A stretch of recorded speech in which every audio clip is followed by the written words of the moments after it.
Allah Ta'ala. A'udzu billahi minasy syaithanir rajim.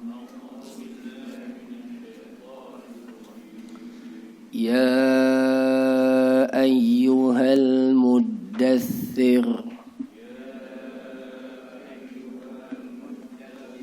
qum fa'anzir wa rabbaka fakabbir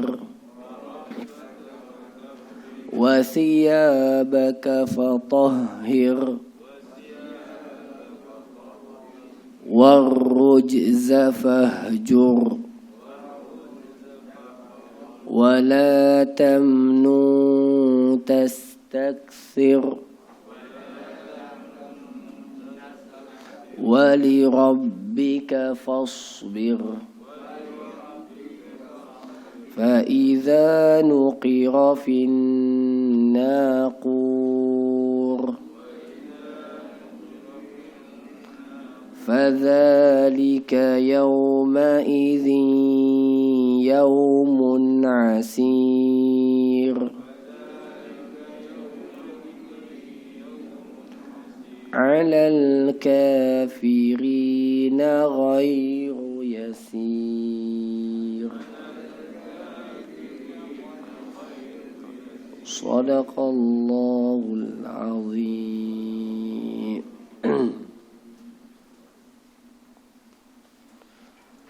Suratul Muddaththir. Bismillahirrahmanirrahim. Alhamdulillahi rabbil alamin. وأفضل الصلاة وأتم التسليم على سيدنا محمد وعلى آله وأصحابه والتابعين ومن تبعهم بإحسان إلى يوم الدين سبحانك لا علم لنا إلا ما علمتنا إنك أنت العليم الحكيم Rabbi syrah li sadri wa yassir li amri wahlul 'uqdatam min lisani yafqahu qawli Allahumma la sahla illa ma ja'altahu sahla wa anta taj'alul huzna idza syi'ta rabbi sahla wa la hawla wa la quwwata illa billahil aliyyil azim amin amma ba'd. Wassalamualaikum warahmatullahi wabarakatuh. Yang berusaha barisan ahli jawatan kuasa yang dikasihi kepada semua yang hadir pada pagi ini, kita bersyukur kepada Allah dan bermohon kepada Allah mudah-mudahan Allah memberkati dan merahmati majlis kita. Allah mengikhlaskan niat kita semua dan Allah menjadikan kepada kita akan kefahaman di dalam ayat yang kita tadabbur pada waktu ini, dan kita mohon kepada Allah Subhanahu wa taala keselamatan dan penjagaan, serta Allah Subhanahu wa taala kurniakan kepada kita taufik untuk melaksanakan sebaik-baik dan sebanyak mungkin amal. Allahumma amin. Hadirin semua, insya-Allah taala pagi ini ada kelainan sikit kita punya kuliah, iaitu kita berkuliah dalam keadaan kita berada dalam bulan Ramadan, hari yang pertama daripada bulan Ramadan. Mudah-mudahan Allah Azza wa Jalla mengurniakan dan menjadikan majlis ilmu kita pada pagi ini berlipat kali ganda ganjaran dan pahalanya insya-Allah taala. Kelainan yang kedua, tak ada air mineral dah kat depan. Biasanya ada, dah tak ada dah. Jadi hadirin, itu kelainan yang kedua. Kelainan yang ketiga, Tok Zali ada. Kelainan yang ketiga, biasa lepas kuliah Haji Mahfuz ajak minum, kali ni tak ajak minum dah dia. Jadi hadirin semua, insya-Allah taala kita akan sama-sama melihat dan merenung surah Al-Muddaththir. Tuan-tuan yang saya kasih sekalian, surah Al-Muddaththir ini adalah menurut para ulama dalam menafsirkan maknanya dan perbahasannya terdapat pelbagai perbincangan di kalangan para ulama. Maka saya akan ringkaskan dan mudahkan bahawa surah Al-Muddaththir ini adalah surah Makkiyah. Surah Makkiyah, dan saya nak sebut mungkin sebab lama sangat kita bercuti sudah, Surah Makkiyah memiliki ciri-cirinya yang tersendiri. Di antara ciri surah Makkiyah antaranya, di banyak ya, saya sebut antaranya, adalah surah Makkiyah ini banyak di dalamnya menyebut tentang prinsip-prinsip akidah dan keyakinan dan kepercayaan. Dan banyak menceritakan tentang hari akhirat, hari kiamat dan pembalasan. Itulah sifat Makkiyah. Adapun satu surah yang lain namanya surah Madaniyah, banyak berbicara tentang hukum hakam, hubungan antara manusia, perniagaan, syariat dan sebagainya. Maka kita akan lihat bersama kisah di balik surah Al-Muddathir. Surah Al-Muddathir ini tuan-tuan adalah surah yang diturunkan, dikatakan surah ini adalah surah pertama diturunkan kepada Nabi SAW. Ini ada qil. Khilaf dengan pandangan kedua mengatakan tidak.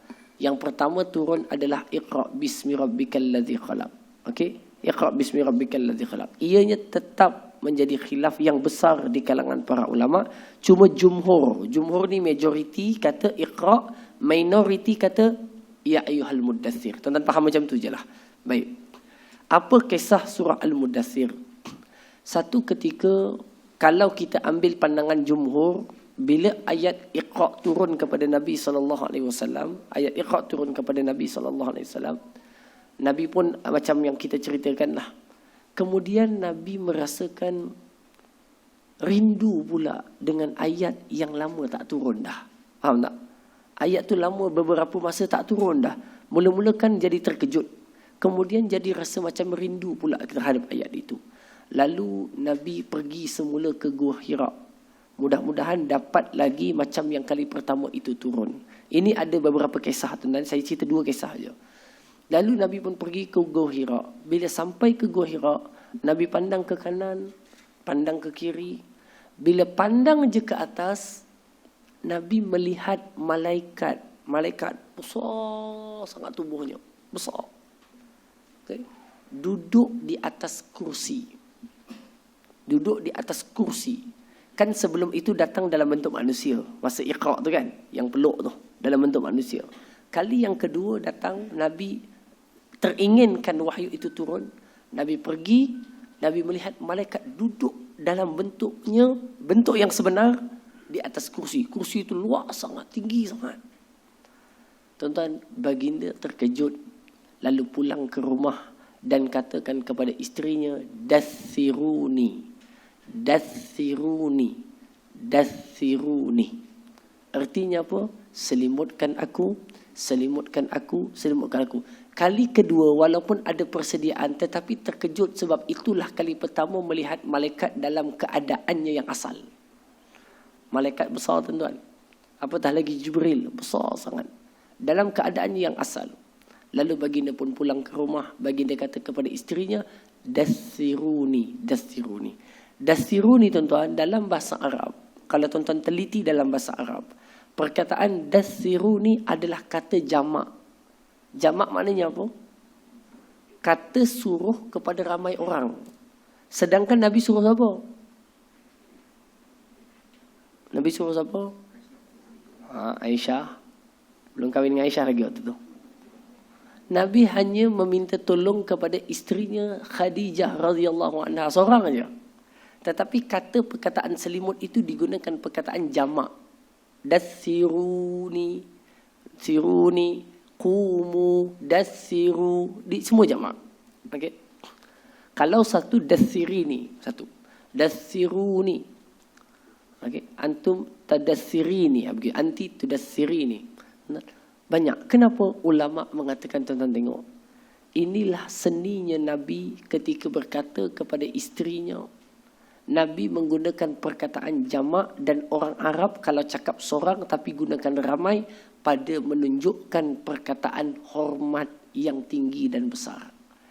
Walaupun isterinya, walaupun dia suruh, tetapi lafaz yang digunakan adalah lafaz yang gunakan makna yang tinggi, nilainya kepada penghormatan. Seolah-olah dia satu tapi seperti dia banyak. Begitu tuan-tuan. Okey. Tuan-tuan, jadi di sini pun pelajaran kita lah tuan-tuan.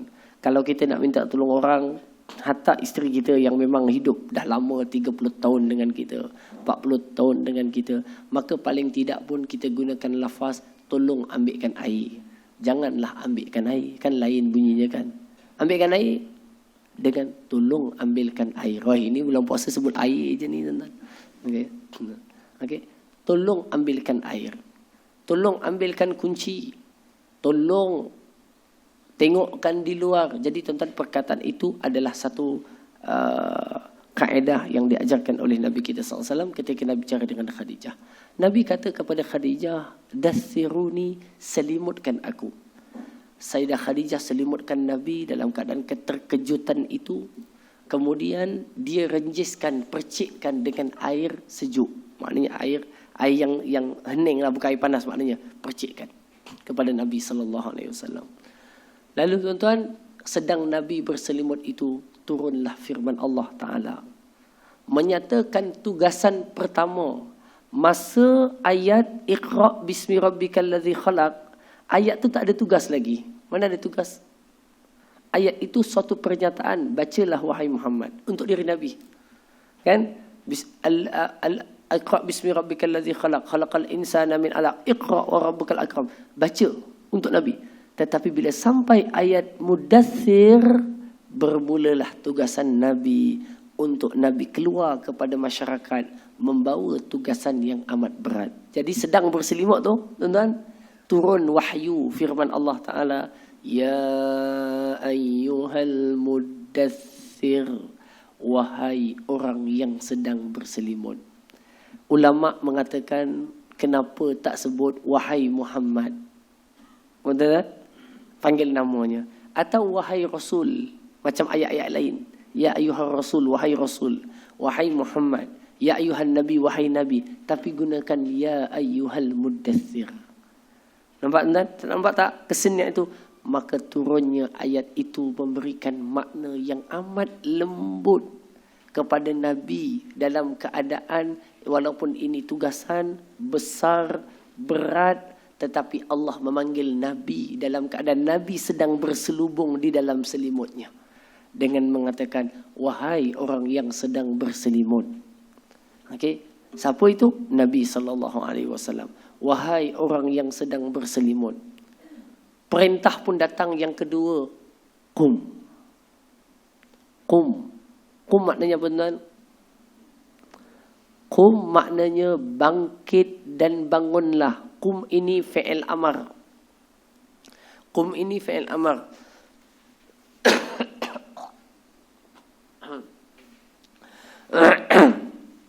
Qum ini adalah fi'il amar. Artinya bangkit dan berdirilah. Bangkit dan berdirilah. Bangkit berdiri maknanya apa tuan-tuan? Tinggalkan pembaringanmu dengan selimut itu serta bangunlah melaksanakan tugas fa'anzir. Oleh itu hadirin semua, kita kalau sekadar duduk dan hidup ini berselimut, kita adalah rugi. Kita kena qum, bangkit dan bangun, tinggalkan keseronokan, tinggalkan ketenangan. Tuan-tuan, saya jujur, saya ni tadi ni baru bangun tidur. Bukan bangun tidur, tak sahur dah. Sahur, sembahyang subuh, balik sembahyang apa semua, pukul 7 lebih tadi tuan, saya pun baring. Sambil-sambil saya buat ulang kaji, baring. Tertidur tuan. Tertidur. Okey, dan saya tak set pula jam nak bangun 8.45 contohnya, nak terbangun balik 8.45, 7 lebih tadi tuan. Jadi tertidur tuan. Allah Ta'ala ialah gerakkan kita, tiba-tiba tok terbangun 8.45. 8.45 tuan, tu yang baru pukul 9 tu. 8.45. Hadirin semua, kalau saya fikirkan tadi, seronoknya ada dalam selimut, cuaca pula mendung hari ni. Okay, duduk pula tingkat 17. Sejuk tuan-tuan maknanya. Tuan-tuan, selubung dalam selimut itu adalah lebih enak sebenarnya. Hari puasa pula hari pertama, kan, tak payah buat kerja berat. Selubung dalam selimut itu lebih enak. Tetapi tuan-tuan, ayat ini ajarkan kepada saya, ajarkan kepada tuan-tuan, ajarkan kepada kita semua, ajarkan kepada semua orang. Kalau kita hidup dalam keadaan senang di dalam keenakan semata-mata, agama tidak akan tersebar, ilmu tidak akan diperolehi, kerja, harta kerja, bertani, bercucuk, berniaga takkan terjadi melainkan dengan ada perkataan kum. Melainkan ada perkataan kum. Mestilah bangkit dan bangun. Ada waktunya berehat, kemudian ada waktunya kum. Tadi tuan-tuan, kalau Lena, kalau Haji Razak telefon saya, Ustaz, hari pertama ni Ustaz tengok pun 8.45, Ustaz tidak lagi, tak payah Ustaz datang. Saya kata tuan, Alhamdulillahi Rabbil Alamin. Bukan Alhamdulillahillazi ahyana ba'da ma amatana wa ilaihin nusyur. Terus tuan-tuan. Sebab seronok dan sedap. Dalam keadaan sejuk, kita berselubung di bawah selimut yang tebal, pastinya seronok. Tetapi tuan-tuan, ayat ini ajarkan kepada kita, ajarkan, tunjukkan kepada Nabi, wahai Muhammad yang sedang berselimut, qum, bangkit dan bangunlah melaksanakan tugas. Apa tugasnya? Fa'anzir. Berikan peringatan kepada manusia. Tuan-tuan, ini tugas ni besar sangat. Anzir ni besar. Banding anzir dengan abshir, tak sama. Anzir maknanya apa? Anzir maknanya berikan peringatan, maknanya ancaman, ingatan kepada bangsa Arab pada waktu itu yang tinggal di Mekah, hampir keseluruhannya musyrikin. Syirikan Allah, tak bertauhid. Wahai Muhammad, bangkit daripada selimut yang enak itu, bangun, berikan peringatan. Tuan-tuan, beri peringatan jauh lebih susah daripada berikan khabar gembira. Betul? Tuan-tuan jumpa orang cakap, Haji, Alhamdulillah baca Quran hari ini dapat banyak ganjaran, satu ayat, satu surah, satu perkataan, 10 pahala, puasa dapat ini. Itu lagi senang. Banding tuan-tuan kata, tinggalkan ini, buat ini. Tugasan Nabi, anzir, beri peringatan. Tugas Nabi ni tuan-tuan dalam bercakap dua. Basyiran wa nazira. Beri khabar gembira, berikan peringatan. Tugas ini tugas peringatan. Kenapa? Kerana pada waktu itu yang patut dilakukan memang bagi ingat, bukan bagi khabar gembira. Sebab semua orang belum bertauhid kecuali Nabi dan mungkin isteri Nabi. Faham? Semua. Jadi yang sesuai adalah berikan ingatan kepada mereka tentang syirik. Tuan-tuan tengok. Ini seninya Al-Quran ajarkan kepada kita. Subhanallah. Qum, bangun. Fa'anzir, dan berikanlah peringatan. Okay. Qum, bangun, bangkit. Artinya untuk berjaya tuan-tuan, jangan dalam keadaan yang senang dan selesa selalu. Apa pun, siapa pun yang nak berjaya, dia mesti qum. Tuan-tuan letakkan dalam moto hidup kita, anak kita, cucu kita, qum. Perkataan qum ni, bangkit, bangun. Okay. Qum, fa'anzir. Kemudian tuan-tuan tengok. Wa rabbaka fakabbir. Tugasan yang dikenakan ataupun yang dipundakkan kepada Nabi adalah tugasan fa'anzir, berikan peringatan. Tetapi persiapannya apa? Persiapannya apa? Wa rabbaka fakabbir. Wahai Muhammad, agungkan dan besarkan Tuhanmu. Azim, kabir maknanya azim, besarkan, agungkan. Subhanallah, alhamdulillah, Allahu akbar, Allahu akbar, Allahu akbar. Kenapa tuan-tuan? Kalau kita nak berikan suatu peringatan kepada manusia, tuan-tuan, maka hendaklah kita rasa dalam diri kita yang paling besar adalah Allah. Kalau tidak, kita akan takut untuk mengatakan kebenaran kepada manusia. Ayat ini juga menjelaskan, kalau kita menyebut nama Allah, kalau boleh jangan sebut Allah sahaja, tapi besarkan ia. Sebut apa? Allah Ta'ala contohnya. Paling tidak Allah Azza wa Jalla. Lebih lagi Allah Subhanahu wa Ta'ala. Boleh nak sebut Allah, tetapi maknanya Allah je. Kita kata Allah bagi pahala nanti. Tapi seelok dan sebaiknya kalau tuan-tuan dapat biasakan sebut Allah Ta'ala, Allah Azza wa Jalla, Allah Subhanahu wa Ta'ala. Kenapa? Ayat ini mengajarkan Tuhan kamu, pentadbir kamu, pencipta kamu, kabir. Kabir maknanya azim, takzimkan ia, agungkan ia. Jadi kalau tuan-tuan sebut nama Allah, Allah Ta'ala suruh kita ini, Allah Azza wa Jalla memerintahkan kita ini. Faham tuan-tuan? Jadi perkataan-perkataan itu menjadikan kita ini merasa besarkan Allah. Ayat yang membesarkan Allah ini akan melahirkan di dalam hati kita rasa ta'zim dan agungkan Allah. Rasa mentakzim dan mengagungkan Allah inilah tuan-tuan mendapatkan kekuatan kepada kita untuk menempuh apa yang ada di depan. Nabi menempuhi lebih besar daripada itu. Tuan-tuan, apa besar tak besar? Kenapa ada perkataan wa rabbaka fakabbir? Kerana diceritakan Al-Walid. Al-Walid ni tuan-tuan orang hebat, orang cerdik di kalangan bangsa Arab Quraisy. Al-Walid ini Al-Walid ini dia berkumpul dengan kawan-kawan dia. Dia melihat perkembangan dakwah Nabi lebih mekar, lebih hebat, tersebar dengan banyak. Lalu dia katakan kita kena buat suatu propaganda supaya Muhammad ini sallallahu alaihi wasallam tidak diikuti. Lalu kita nak katakan ke orang Nabi ni apa? Lalu mereka pun menjawab, kita sepakatlah bersama katakan bahawa Nabi Muhammad ini adalah tukang, kata sini dulu, awal lagi, bomoh, tukang telik. Lalu Al-Walid ni orang bijak. Dia kata tak boleh. Kenapa? Sebab tukang telik ni kita tahu perkataannya banyak bohong dari betul. Sedangkan Muhammad sepanjang kita hidup dengan dia, sekali pun tak pernah bohong. Tak boleh pakai. Orang lain berikan pandangan. Kalau begitu kita buat satu tema tuduhan kepada Nabi Muhammad, iaitu kita katakan dia adalah penyair. Penyair. Lalu mereka mengatakan tak boleh juga. Kenapa? Kerana syair yang paling pakar di sisi kita adalah Fulan bin Fulan. Memang pakar. Dan ada dua orang. Tuan-tuan, namanya apa kat sini?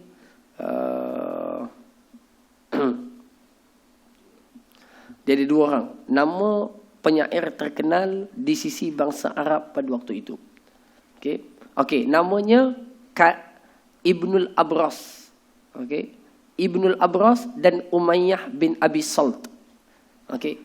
Al-Walid kata apa dia? Kita pernah mendengar kalam Ibnul Abras.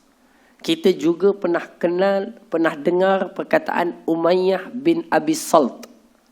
Dia kata dua-dua penyair hebat kita ini, kata-kata Muhammad sallallahu alaihi wasallam tidak seperti mereka berdua. Maknanya apa? Lebih dahsyat hebatnya. Jadi ini bukan kata-kata syair. Jadi kata syair pun tak boleh. Nak kata ni pun tak boleh. Kalau begitu ginilah. Kita kata Muhammad ni orang gila je lah, senang. Dia bawa satu ayat orang gila. Lalu Al-Walid. Sebab dia non cerdik tuan. Al-Walid kata apa dia? Orang gila adalah orang yang terhuyung-hayang depan manusia. Mana ada sekalipun Nabi Muhammad itu perlakuan terhuyung-hayang tak betul depan manusia. Semuanya rasional dan betul. Tak jadi juga. Akhirnya tuan-tuan Al-Walid balik. Dalam keadaan dia murung. Dia fikir apa nak bagi. Apa nak tuduh kepada Nabi Muhammad ini tentang satu perkataan yang senang kita nak labelkan dia. Fikir punya fikir, tuan-tuan. Masuklah kepadanya. Siapa dia tuan-tuan? Iaitu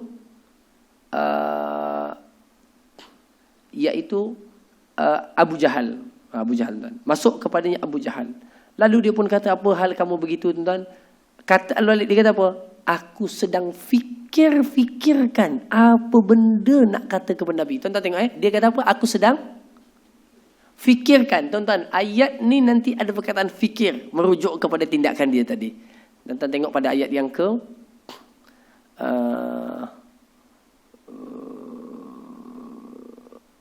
ayat ke-18. Innahu fakkara wa qaddar. Ayat 18. Cuba tengok ayat 18.